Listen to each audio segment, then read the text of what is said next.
मैंने अपने नौकर से कहा, जाओ, किचन से जैतून का तेल लेकर आओ और मेरी मालिश कर दो। आज मेरे शरीर में बहुत दर्द हो रहा है। थोड़ी देर बाद वह तेल लेकर आया और मेरे पैरों की मालिश करने लग गया। कुछ देर बाद मैंने उससे कहा कि क्या सिर्फ घुटनों की ही मालिश करते रहोगे, उससे आगे नहीं बढ़ोगे? तो उसने मेरी जांघों की मालिश करना शुरू कर दिया। मेरी बॉडी में करंट दौड़ रहा था। और फिर उसने जैसे ही मेरे उन हिस्सों। हेलो दोस्तों, आज की इस रोमांचक कहानी में आप सभी का स्वागत है।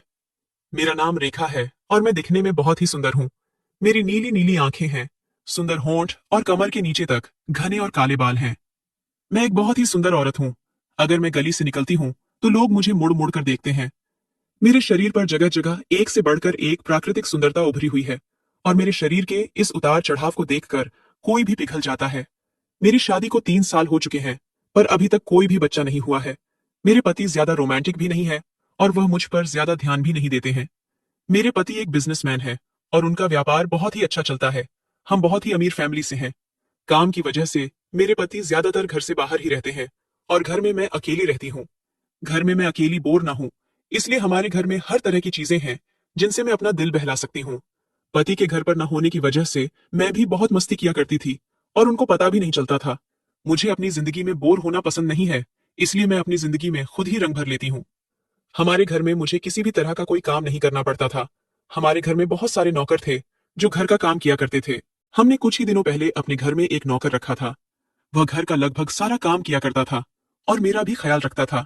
अचानक उस नौकर को अपने घर जाना पड़ा, तो मैंने उससे पूछा, तुम घर जा रहे हो तो यहाँ का काम कौन करेगा, मेरी देखभाल कौन करेगा? उसने कहा, मालकिन, आप चिंता मत कीजिए, मैं अपनी जगह अपने बेटे को भेज दूंगा। मैंने पूछा, तुम्हारे बेटे को घर का काम करना आता है क्या? वो बोला, मालकिन, आप चिंता मत कीजिए, वह सब संभाल लेगा। मेरा बेटा बहुत अच्छे से काम करता है। गर्मियों की छुट्टियों में उसका बेटा गांव से हमारे घर आ गया। वह लड़का हमारे घर के लगभग सारे काम करता था, जैसे कि झाड़ू लगाना, बर्तन धोना या कोई भी दूसरा काम जो मैं उसको बता देती थी। हमारे घर में खाने पीने का बहुत ही अच्छा इंतजाम था और किसी भी तरह की कोई रोक टोक नहीं थी। खाली समय में वह अक्सर हमारे गेस्ट रूम में बैठकर टीवी देखता था। मैं भी उसको किसी बात के लिए नहीं टोकती थी, क्योंकि मुझे पता था वह बहुत ही मन लगाकर काम कर रहा है। मैं अक्सर पार्टियां किया करती थी। एक बार की बात है कि मैं एक पार्टी से बहुत देर में वापस आई और दूसरे दिन दोपहर के 2 बजे तक सोती रही। मेरे कमरे के पर्दे बंद थे, इसलिए मुझे समझ ही नहीं आ रहा था कि सुबह हो रही है या शाम हो रही है। जब मैं सोकर उठी तो मुझे हल्का हल्का सर दर्द हो रहा था, तो मैंने अपने नौकर को आवाज लगाई और उससे कहा, मुझे एक कप चाय लाकर दो। थोड़ी देर बाद वह लड़का मेरे पास चाय की एक ट्रे लेकर आया और मेरे बेड के पास खड़ा हो गया। वह मुझे घूर घूर कर देख रहा था। मैंने सोचा, शायद इसने पहले कभी इतनी सुंदर औरत को देखा नहीं है, इसीलिए इस तरह देख रहा है। मैंने उसकी तरफ ज्यादा ध्यान नहीं दिया। मैंने सोचा, अगर देख रहा है तो देखने दो, मेरा क्या ही बिगाड़ लेगा। मैं चाय पीने लगी, पर वह लड़का मेरे पास ही खड़ा रहा और मुझे उसी तरह देख रहा था। थोड़ी देर बाद मैंने उससे पूछा, क्या हुआ, तुमको कोई दिक्कत है क्या? उसने कहा, नहीं मालकिन। तो मैंने कहा, फिर यहाँ खड़े होकर क्या कर रहे हो? तुमको कोई और काम नहीं है क्या? अब यहाँ से जाओ, और अगर मुझे किसी चीज की जरूरत होगी तो मैं तुम्हें बता दूंगी। वह तुरंत वहां से चला गया। पर थोड़ी देर बाद मुझे ऐसा लगा कि मुझे उस लड़के के साथ इस तरह का बर्ताव नहीं करना चाहिए था। मैं चाय पीने के बाद फिर से बिस्तर पर लेट गई और रात की पार्टी के बारे में सोचने लगी। पहले तो मैं सीधे लेटी थी, पर थोड़ी देर बाद मैं उल्टे होकर लेट गई। उस नौकर ने फिर से दरवाजा खोला और कमरे के अंदर आ गया। फिर चाय का ट्रे उठाने लगा और मेरी तरफ देखने लग गया। मुझे समझ ही नहीं आ रहा था कि उसके दिमाग में क्या चल रहा है। वह मेरी तरफ ऐसे क्यों देख रहा है?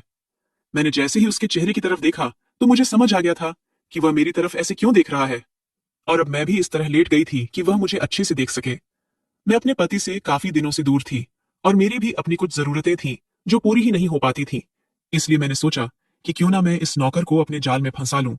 मेरी सारी जरूरतें भी पूरी होती रहेगी और घर की बात घर में ही रहेगी। फिर मैं उसे जानबूझकर वही सारे काम देती थी जो मेरे आसपास होते थे। मैं उसे ज्यादा से ज्यादा अपने पास रखने की कोशिश करती थी। एक दिन मैंने उसे अपने कमरे की सफाई करने को कहा, तो वह बोला कि मालकिन, मैं आपके कमरे की सफाई पहले ही कर चुका हूं। मैंने उसे चिढ़ाते हुए कहा, क्या तुम सच में सफाई कर चुके हो? पर मुझे तो अपना कमरा देखकर ऐसा नहीं लग रहा है कि तुम सफाई कर चुके हो। देखो, इन सब चीजों पर कितनी धूल टिकी हुई है। जाओ, दोबारा से सफाई करो। फिर वह चला गया और कुछ देर बाद सफाई का सारा सामान लेकर वापस मेरे कमरे में आया। मैं टीवी देखने लग गई, लेकिन मेरा पूरा ध्यान उसी की तरफ था। मैं जानना चाहती थी कि उसके मन में मेरे लिए क्या चल रहा है। वो मेरी तरह ऐसे क्यों देखता है? मैंने उससे पूछा, तुम गांव में क्या करते हो? तो वह बोला, मालकिन, मैं गांव के बच्चों को फ्री में पढ़ाता हूँ और थोड़ी बहुत पहलवानी भी करता हूँ। मैंने उससे मजाक करते हुए कहा, तुम्हारे शरीर को देखकर तो नहीं लगता है कि तुम पहलवान हो।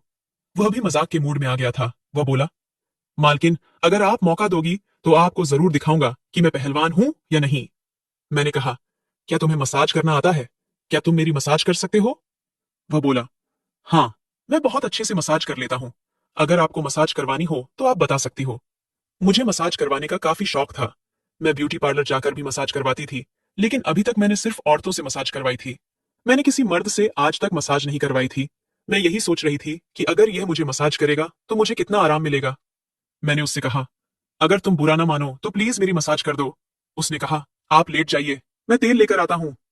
मैंने कहा, जो तेल की बोतल किचन में रखी है उसे लेकर आओ और उसी से मेरी मसाज करो। वह किचन में गया और जैतून के तेल की बोतल लेकर आया। मुझे भी कई दिनों से मसाज नहीं मिला था और मेरा शरीर भी अकड़ गया था। मैं सीधा लेट गई और वह मेरे पैरों के पास आकर बैठ गया। उसने काफी देर तक मेरे पैरों की मसाज की। वह बहुत अच्छे से मसाज कर रहा था और मेरे पैरों को काफी आराम मिल रहा था। थोड़ी देर बाद मैंने उसकी तरफ देखा तो वह मेरी ही तरफ देख रहा था। वह मेरी ओर देख रहा था और मैं उसकी ओर। दोनों के मन में एक अजीब